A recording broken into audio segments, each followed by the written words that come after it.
আসসালামু আলাইকুম। হয় বন্ধুসকল, মই আছোঁ ৰমেশ আলী। মোৰ ঘৰ হ'ল একলা চালবাৰী, গোৱালপাৰা ডিষ্ট্ৰিক্ট, লক্ষীপুৰ থানাৰ অন্তৰ্গত। আপোনালোকক আজি মই দেখাম বেজিং হাঁহ কেনেকৈ মই পুহি আছোঁ, কেনেকৈ ডাঙৰ কৰি আছোঁ, সে অলপমান তথ্য দিম। আপোনালোকে যদি সেই ভিডিঅ' যদি ভাল লাগে অৱশ্যই লাইক দিব, শ্বেয়াৰ দিব। বন্ধুসকল, তেনে ভিডিঅ'টো আহক আৰম্ভ কৰোঁ।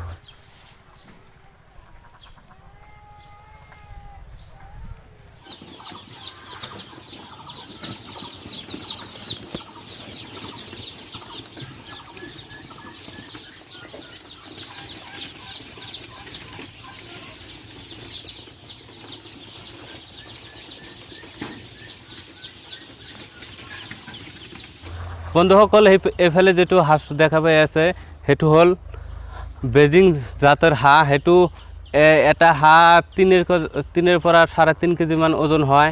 আপোনালোকে চাই কেনেকুৱা ৰাজা হাঁহৰ নিচিনা চাই, সেইটো অৰিজিনেল মাংসৰ কাৰণে বিৰাট টেষ্টি।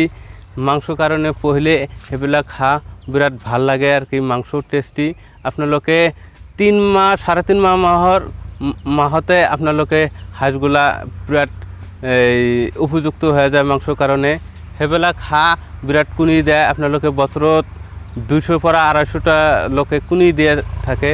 সেইবিলাক হাঁহ মই ইনকিউবেটৰৰ জৰিয়তে পোৱালি উৎপাদন কৰি আছোঁ। বন্ধুসকল, সেইবিলাক হাঁহ আপোনালোকে নিশ্চয় চাইছে কেনেকুৱা সুস্থ আছে, ষ্ট্ৰং আছে। বন্ধুসকল, সেইবিলাক পোৱালি যদি আপোনালোকে লয় তেনেহ'লে স্ক্ৰীনত দিয়া নাম্বাৰৰ লগত যোগাযোগ কৰক। বন্ধুসকল, এই পিছফালে যেটো দেখা পাই আছে সেইটো হ'ল মোৰ বেজিং হাঁহ।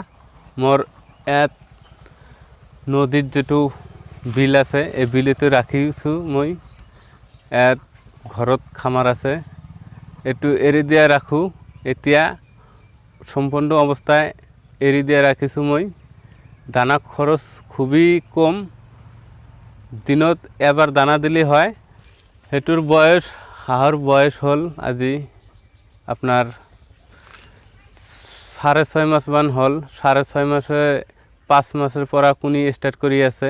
ডেইলি মই কণী 8 পৰা 10টা কৰি কণী পাই আছোঁ। ইয়াত হাঁহ আছে মোটামুটি আপোনাৰ 17টা হাঁহ আছে। মোৰ হাঁহগুলা এতিয়া ডেইলি 8 পৰা 10টা কণী পাই আছোঁ মই।